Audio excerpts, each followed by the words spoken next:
예, 여러분 한 주간 잘 지내셨죠? 이제 새벽에 또 저녁에는 사실 갑자기 왜 이런 날씨가 춥나 싶을 정도로 추운 겨울이 훅 다가온 것을 저도 느낍니다. 그래서 이 환절기에 감기 조심하시고 또 주일마다 드리는 이 예배를 통하여서 새 힘을 얻고 오늘도 여러분 말씀을 통하여서 깨닫는 분명한 은혜가 있길 바라고, 또 오늘 전하는 말씀이 한 주간 여러분 살아가실 때에 정말 깨닫고 지키고 그래서 정말 하나님 더 가까이 나아가는 그런 분명한 은혜가 있는 지침서와 같은 그런 귀한 말씀이 되기를 주님의 이름으로 축복합니다.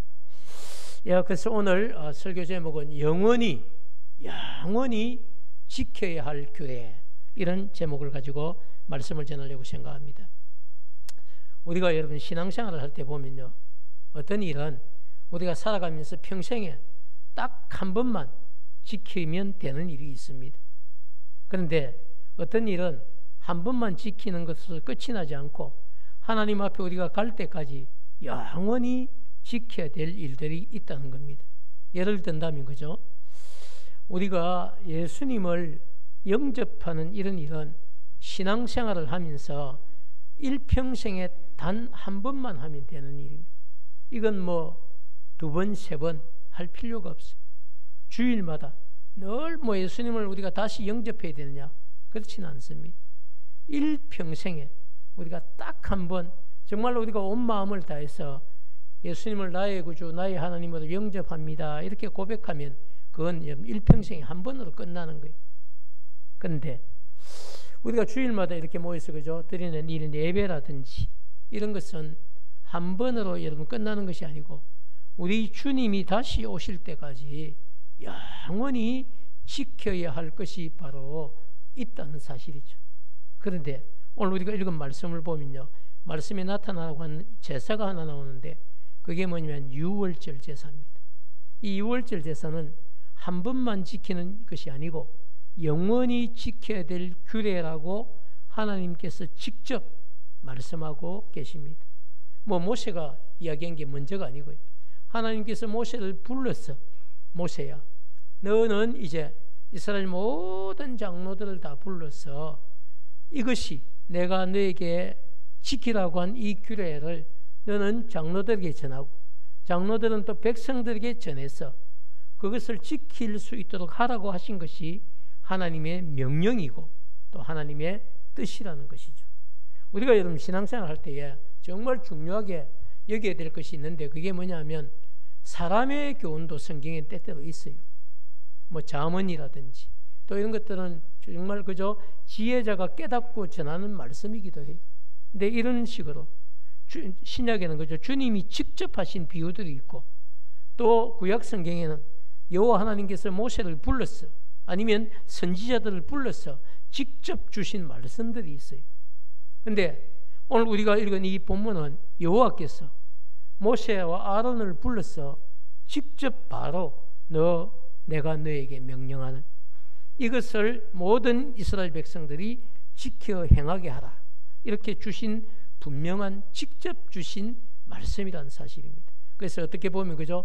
성경 1189장이 다 중요하고 다 하나님의 말씀이지만 이런 것은 영적 근위를 놓고 보면 훨씬 더 어떻게 보면 직접적으로 주신 말씀이니까 이건 우리가 지켜도 되고 안 지켜도 되고 이런 선택적인 사형의 말씀이 아니라는 이야기, 반드시 지켜 행해야 되는 것이 하나님이 주신 말씀이라는 사실인데요. 그래서 오늘 우리가 함께 읽은 본문에도 그런 이야기가 나오죠. 유월절 제사는 한 번만 지키는 것으로 끝이 나는 것이 아니고 영원히 지켜야 될 규례다, 그렇게 말씀을 하고 있습니다. 그렇기 때문에 오늘 저는 이 말씀을 가지고죠, 그럼 도대체 유월절 제사가 어떤 제사인지, 그리고 왜 우리 하나님께서는 유월절 제사를 영원히 지키라고 말씀을 하셨는지, 아니면 또 유월절 제사는 어떻게 드려야 되는지, 이런 것들을 저는 말씀을 통해서 근거로 여러분에게 전하려고 생각합니다.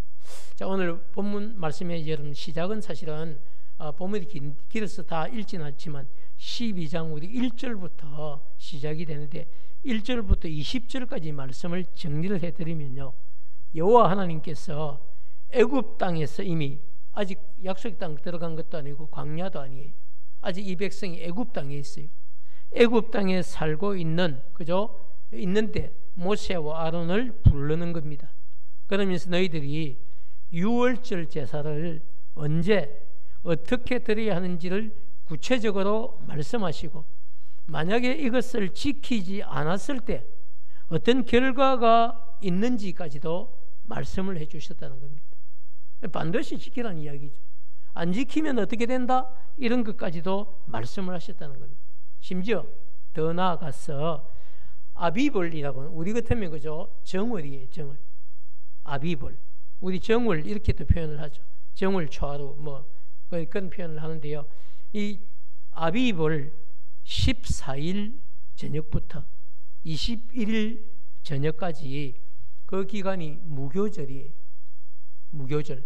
이 무교절이란 뭐냐면 유교절과 다른데요. 이 무교절은 누룩을 넣은 음식을 먹으면 안 되는 절기입니다. 누룩을 넣은 빵을 먹어도 안 되고요. 누룩을 넣은 다른 음식을 먹어도 안 되는. 그래서 오직 무교절, 그래서 누룩 없는 빵을 먹어야 되는.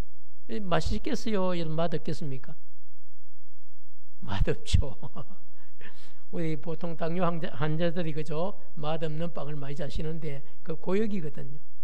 맛있는 빵, 팥빵 같은 거 얼마나 먹고 싶겠어요. 그런데도 먹지 못한. 근데 여기 유대인들이 1년에 한 주간은 누룩 없는 빵을 먹어요. 이스터죠. 그리고 우리 같으면 그래서 정말 맛있는 거 다 빼고 그냥 그런 빵을 먹어야 되는 절기가 무교절이에요. 한 주간 이 무교절을 딱 지나고 마지막 날 저녁에 유월절 절기를 지키는 거예요.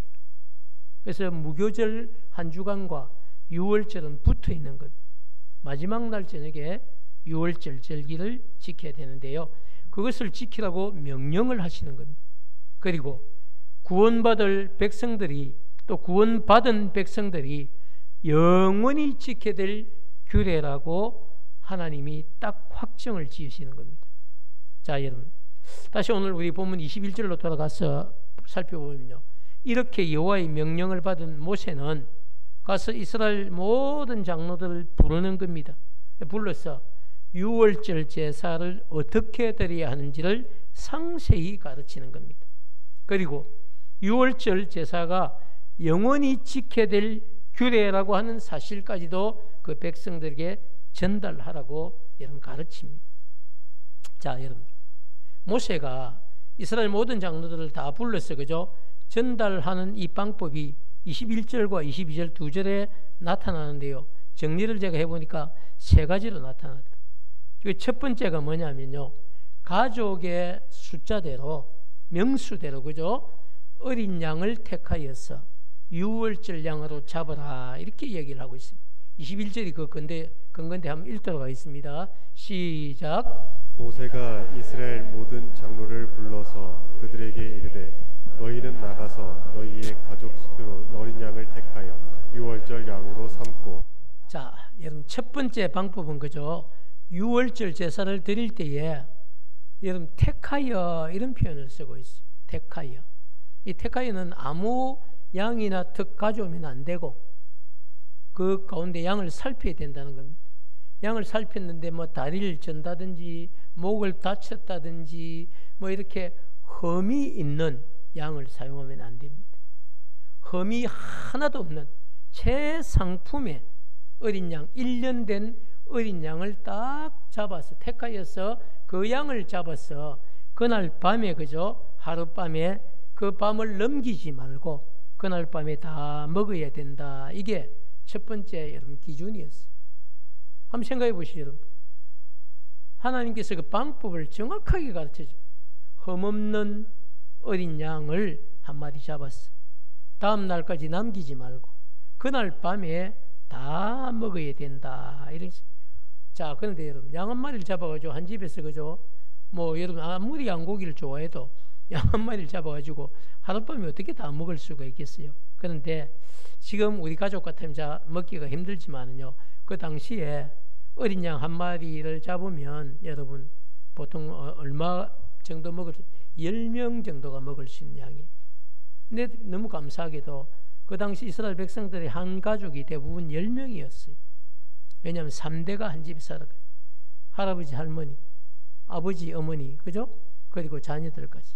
또 할아버지, 할머니가 그죠? 어떻게 보면 이렇게 아버지, 어머니, 그리고 자녀들, 이스라엘 백성들은 여러분 산하 제한을 하지 않는 민족입니다. 그래서 자녀들까지 대부분 한 10명의 이런 가족이었는데요.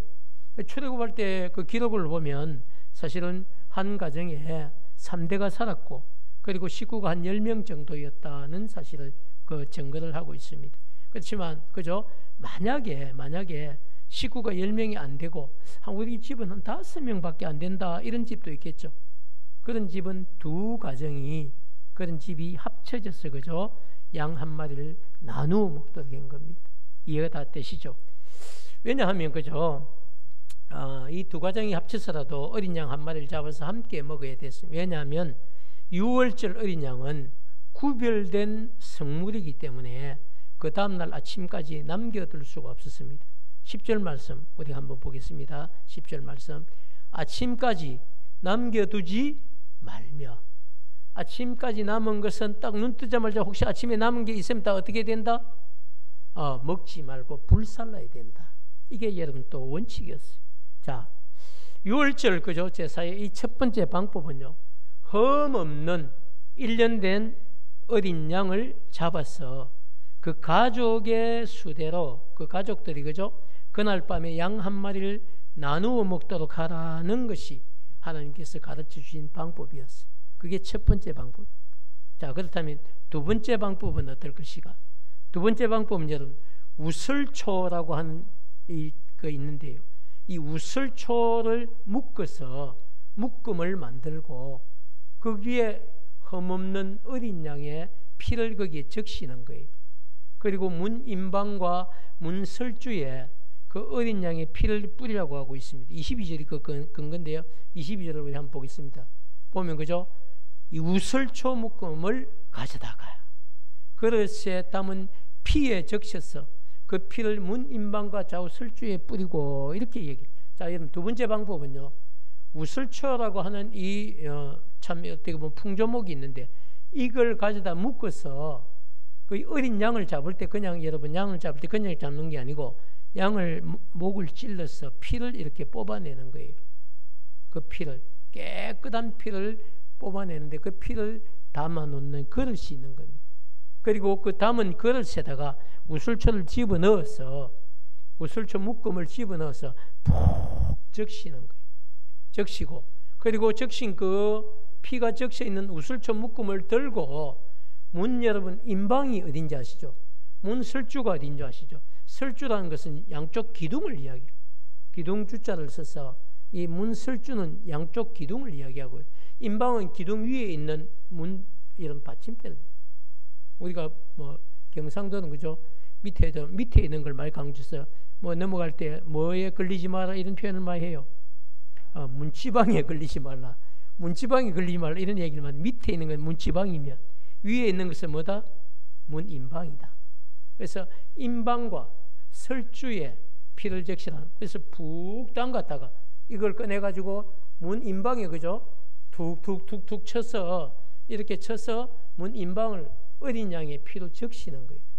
그리고 양쪽 설주에 기둥에다가 또 툭툭툭툭 쳐서 그렇게 흠뻑 여러분 문임방과 설주를 그 어린 양의 피로 적시게 합니다. 자, 그게 여러분 두 번째 방법인데요. 6월절 이 제사에서 이 피 뿌리는 행위는 반드시 해야 될 여러분 의식 가운데 한 가지인데 오직 뭘로만 가능했냐? 우슬초로만 가능했다. 하나님은 이 우슬초 묶음을 취하여서 흠없는 어린 양의 피에 적시게 하고 그리고 적신 그 묶음으로 문 임방과 설주에 뿌리게 하심으로 이스라엘 백성들이 사는 집을 넘어가게 하셨다는 겁니다. 이게 중요한 거예요. 여러분 우슬초라는 것은 애굽이나 팔레스틴 그리고 광야에서 많이 자라나고 있는 풍조목이에요. 근데 이건 여러분 어떤 때 쓰냐면요, 무엇을 깨끗하게 정화시키거나 아니면 더러워진 것을 깨끗하게 하는 성질을 가지고 있는 나무입니다. 그래서 성경에서는요, 각종 정결 예식의 도구로 자주 등장하는 게 뭡니까? 우슬초였습니다. 자, 여러분 잘 알고 있는 시편 51편, 그죠? 다윗의 자백시, 고백시 이런 겁니다. 다윗이 정말 자기가 참 범죄하고 난 뒤에, 다윗이 범죄하고 난 뒤에 그것을 잘못을 깨닫고 철저히 깨닫고 그리고 회개할 때에 회개의 시가 등장을 하는데 그게 여러분 시편 51편이에요. 다윗이 우리아 장군의 아내였던 거죠. 바시아를 범한 뒤에 그렇게 나와 있어요. 그리고 철저히 회개할 때 51장 7절 말씀을 통해서 이렇게 이야기해요. 우슬초로 나를 정결하게 하옵소서. 그래야 내가 정하게 될 줄 믿습니다. 나의 죄를 씻어 주십시오. 뭘로? 우슬초로. 그래야만 내가 눈보다 더 희게 될 것입니다. 이런 고백을 할 때 사용했던 도구가 뭡니까? 우슬초예요. 여러분, 하나님은 이 우슬초 묶음에 흠없는 어린 양의 피를 적셔서 뿌리는 이 행위를 통해서 이스라엘 백성들을 죽음의 사자들로부터 구원하시고 그리고 보호받는 일에 표적이 되게 해주셨다는 사실입니다. 여러분, 정말 중요한 이야기를 지금 제가 하고 있는데요, 우슬초 묶음으로 문 임방과 문 설주에 다 적셔야만 여러분 뭐 한다? 넘어가신다는 거예요. 넘어가신다. 유월절이라고 하는 여러분 이 단어를요, 영어로 보면 패스 오버 이렇게 되어 있어요. 넘어간다는 뜻이. 뭘 넘어갑니까? 피를 보고 넘어간다. 어떤 피를 보고? 어린 양의, 흠없는 어린 양의 피를 보고 내가 넘어간다. 이게 여러분 유월절이 패스 오버. 그렇게 넘어가시겠다고 하나님이 약속을 하신 거예요. 자, 사랑하는 여러분, 마지막 세 번째는 뭐냐면요, 아침까지 자기 집 문 밖으로 절대로 뭐 하지 말라는 겁니까? 나가지 말라. 나가지 말라. 22절을 우리 한번 볼까요? 22절 후반부를 보면요, 아침까지 한 사람도 자기 집 문 밖으로 나가지 말라. 만약에 아침 해가 뜨기 전에 그 밤에 나가면 어떻게 된다는 이야기입니까? 죽는다는 이야기. 죽는다는 이야기. 자, 여러분, 세 번째 방법은 그죠? 자기 집에서 절대로 나가지 말라는 것인데, 왜냐하면 문 밖으로 나가는 순간 애굽 사람들의 장자를 죽이는, 사람이든지 짐승이든지 첫 번째 난 것 장자를 내가 다 멸할 것이다 말씀하신 게 여러분 10번째 재앙이에요. 하나님은 이 10번째 재앙을 시행하시기 전에 이스라엘 백성들에게 유월절 제사를 지내라고 말씀을 하셨다는 겁니다. 그리고 그죠? 그날 밤에 이스라엘 백성들의 안전히 어린 양의 피를 적셔 놓은 집은 죽이지 않고, 말씀을 순종해서 어린 양의 피를 적신 집들은 죽이지 않고 넘어간다. 이 사실에서 여러분 이스라엘 백성들의 생명이 안전히 구원이 보장되었음을 말씀하고 있습니다. 그렇기 때문에 여러분 우리가 잘 알고 있는 신약성경 히브리서 9장 22절을 보면요, 이런 표현이 있어요. 우리 한번 같이 읽을까요? 피 흘림이 없으면 사함도 없다. 너무 여러분 우리가 잘 알고 있는 말씀이죠. 이 말씀의 근거가 오늘 유월절 제사예요. 피 흘림이 없으면 사함도 없다. 피 흘림이 있어야만 뭐가 있다는 겁니까? 사함이 있다라고 말씀을 하고 있어요. 여러분, 출애굽을 앞둔 지금 이스라엘 백성들은요, 흠없는 어린 양의 피로 말미암아 죽음에서 생명을 얻었고 그리고 구별된 심판을 그들이 경험하게 되었습니다. 그렇기 때문에 하나님은 모세에게 말씀을 주시고 그리고 이스라엘 모든 장로들을 소집해서 자신들이 지도하는 이 백성들을 향하여서 유월절 제사를 반드시 지켜야 된다. 그리고 지키게 하라고 명령을 했습니다. 그래서 매년 유월절 절기가 다가올 때마다 흠없는 어린 양의 피로 자신들을 죽음에서 구원해 주신 하나님의 사랑과 은혜를 기억하고 감사하며 살 것을 다짐하라고 가르치는 것이죠. 사랑하는 여러분, 지도자 모세로부터 여호와의 유월절 제사를 드리려고 이 말씀을 전달받은 이스라엘 백성들은 어떤 반응을 보였을까요? 여러분, 교만한 백성들 아닙니까? 자기 뜻대로 사는 백성들이거든요. 이 백성들이 어떤 반응을 보였을까? 그게 오늘 우리가 여러분 읽은 27절, 28절 내용인데요. 27절, 28절을 우리 한 절씩 보겠습니다. 27절을 보면 이렇게 이야기를 해요. 너희는 이르기를 이는 여호와의 유월절 제사라. 여호와께서 애굽 사람에게 재앙을 내리실 때에 애굽에 있는 이스라엘 자손의 집을 어떻게 넘어사, 패스오버에 넘어사 우리의 집을 어떻게 하셨다? 구원하셨느니라. 그래서 백성들이 어떤 반응을 보이? 백성들이 머리를 숙여서 하나님이 베푸신 은혜에 대해서 뭘 했다? 경배를 드렸다는 겁니다. 자, 여러분, 그때서야 이 백성들이 그죠? 얼마나 하나님이 우리를 특별히 사랑하시는 거. 하나님이 장자들을 멸하시는 그 순간에도 우리에게 표시를 하나 주시고, 그 표시가 뭡니까? 우슬초 묶음에 피를 적셔서 그것으로 문인방과 문술주에 피를 적셔라. 그럼 내가 그 피를 보고 어떻게 하겠다? 넘어가겠다. 그게 하나님의 약속이었어.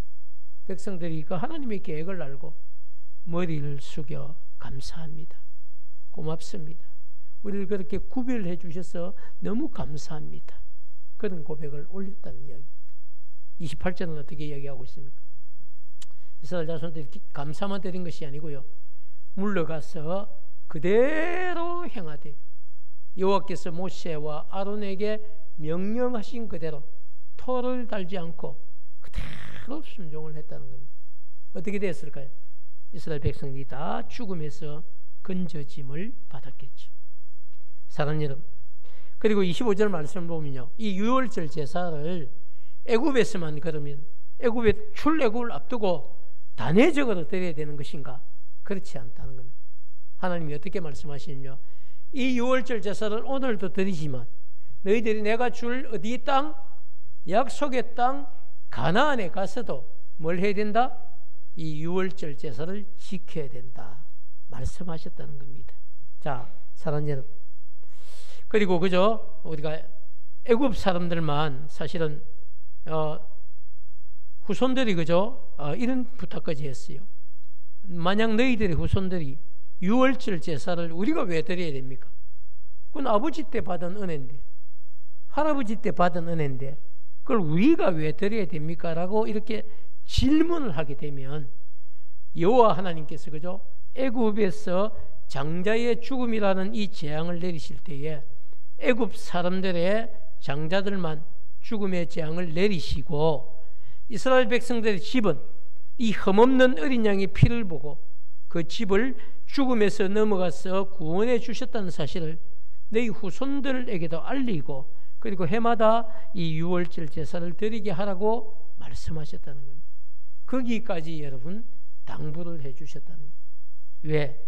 이건 여러분 한 번만 드릴 제사가 아니라니, 해마다 살아있는 동안에 해마다 드려야 될 제사라는 이야기입니다. 그러면서 하나님이 어린 양의 피로 너희들을 구원해 주셨다는 그 사실을 잊지 말라고 하는 하나님의 분명한 가르침입니다. 사랑하는 여러분, 그렇다면 그죠? 이스라엘 백성도 아닌데, 장자의 죽음으로부터 직접 건짐을 받은 것도 아닌데, 우리는 여러분 왜 이 어린 양의 제사를 드려야 되는 것일까요? 우리는 왜 드려야 됩니까? 이런 질문을 충분히 할 수 있습니다. 지금부터 그죠? 제가 왜 우리가 유월절 규례를 지켜야 되는지 그 사실을 짧게 말씀을 좀 드리려고 합니다. 오늘 여러분 우리가 본문에 그죠? 유월절 제사가 등장하고 있는 이 흠없는 어린 양, 오늘 유월절 제사에 등장하고 있는 흠없는 어린 양은 여러분 누구를 가리킬까요? 저 인간의 몸을 입고 이 땅에 오셨지만 그럼에도 불구하고 죄가 없으신 흠없는 어린 양 되시는 우리 주님을 나타내는 것입니다. 성경은 때때로 이렇게 앞으로 다가올 사건에 대해서 미리 보여주는 예표들이 있어요. 이 유월절 제사는 여러분, 십자가에 달려서 우리의 죄를 위해서 보혈의 피를 흘려주실 주님을 우리에게 보여주는 것입니다. 좀 더 이런 구체적으로 말씀을 드리면, 유월절 제사의 어린 양은 우리 예수님께서 모든 인류의 죄를 대신 짊어지시고 십자가에 달려서 보혈의 피를 흘려주실 것을 예표한 것입니다. 그렇기 때문에 여러분, 유월절 제사는 구약시대에 이스라엘 백성뿐 아니라 신약시대의 모든 성도들, 즉 예수 그리스도의 십자가의 은혜로 구원을 받은 모든 성도들이 반드시 지켜야 될 규례가 뭐냐? 바로 여러분, 오늘 우리가 살피고 있는 유월절 제사입니다. 사랑하는 여러분, 시대는 변하고 세월은 3,500년이 흘렀지만 지금도 여전히 피 흘림이 없이는 사함이 없다고 하는 이 히브리서 기자의 말씀은 여러분 변함이 없습니다. 그 진리는 그죠? 시대와 세대를 뛰어넘는 하나님의 제사 방법이기 때문입니다. 그렇기 때문에 오늘 우리 시대에도 구원 얻을 수 있는 방법은요, 흠없는 어린 양 되시는 이 예수님께서 인간의 모든 죄를 자기 한 몸에 다 지시고 우리의 죄를 용서해 주시기 위해서 우리 대신 십자가에 달려 죽으셨다는 그 사실을 믿고, 그리고 3일 만에 우리를 위해서 다시 새 생명 영생을 주시기 위해서 부활하셨다는 그 사실을 받아들일 때에 우리는 구원을 얻을 수 있다. 그 사실은 변치 않습니다. 예수님을 영접하지 않고 우리가 어떻게 구원을 받을 수 있습니까? 그의 피로 우리의 죄를 깨끗이 씻지 않고 우리가 어떻게 구원 얻을 수 있습니까? 또 그가 죽음의 권세를 깨뜨리고 3일 만에 부활하셔서 부활의 첫 열매가 되시고 그를 믿는 모든 자는 부활의 다음 열매가 된다는 그 사실을 여러분 믿지 않고 어떻게 우리가 하나님의 자녀가 될 수 있습니까? 사랑하는 여러분, 저와 여러분, 우리를 위해서 십자가에 달려 대신 죽어주시고 3일 만에 죽음에서 부활하셔서 죽음이 끝이 아니라 죽음 이후에도 영원한 생명이 있다는 사실을 우리에게 몸소 보여주신 예수님을 나의 구주, 나의 하나님으로 영접한 그런 분명한 은혜가 있는 여러분 되시기를 축복합니다. 사랑하는 여러분, 어린 양 예수 그리스도를 믿고 확실하게 구원을 받으셨나요? 안 받으신 분 있습니까? 아멘이 이렇게 적어요. 다시 한번 묻습니다. 어린 양 예수 그리스도를 믿고 정말 확실하게 여러분 구원을 받으셨나요? 아멘입니다, 여러분. 오늘 우리는 구약 성경을 통해서도 신약에 우리 주님이 어떤 정말 일들을 하실지를 이미 살펴보았습니다. 사랑하는 여러분, 그렇기 때문에 정말 오늘 우리가 마음을 다해서 감사할 수 있는 저와 여러분 되길 축복합니다. 오늘도 우리 찬양팀이 그죠? 설교 내용을 아는지 모르는지 모르지만 계속 구원, 감사 이런 얘기를 멘트를 하시던데요. 나하고 이거 짜고 한 것 같이 절대 짠 적이 없습니다. 설교 내용을 보내준 적도 없어요. 근데 이 영이 통한 거죠. 같은 성령이 준비하면서 기도하면서 이번에는 이걸 좀 강조해야 되겠다는 것을 우리 찬양팀 리더에게 주신 줄 믿습니다. 하나님은 그렇게 오늘도 역사를 하시는 거죠. 사랑하는 여러분, 어떻게 하든지 정말 우리가 하나님의 자녀라는 사실, 이게 여러분 우리 힘으로 됩니까? 우리가 바깥에 나가서 그죠? 조금 착한 일을 하고 선한 일을 하고 억울하지만 좀 참고 이렇다고 해서 우리의 행위로 구원을 얻는 것이 아닙니다. 우리가 어디 남몰래 정말 큰 돈이죠. 100만 원 큰 돈 아닙니까? 이걸 불우한 이웃에게 막 아무도 모르게 전해주고 자기 마음은 너무 행복한 거예요. 흐뭇한 거야. 여러분, 그래도 사람은 칭찬할 수 있죠. 그 일을 했다고 하나님이 구원을 선물로 주진 않습니다. 우리의 행위로 구원을 얻을 수 없습니다. 우리가 참 연약하고 어제까지도 죄를 짓고 혹시 오늘 아침에도 오면서 다른 사람은 다 좋은데 그 사람 미워 죽겠어 이런 마음을 품고 왔다고 할지라도 여러분 십자가의 주님 앞에 내려놓는 아버지, 오늘도 제 욕심대로 살았어요. 저의 연약함을 용서해 주십시오. 하나님 십자가의 은혜 아니면 저는 예수 믿는 성도라는 이름을 짊어질 수도 없어요. 여러분 이런 분명한 고백조차도 우리 하나님은 받으신다는 이야기.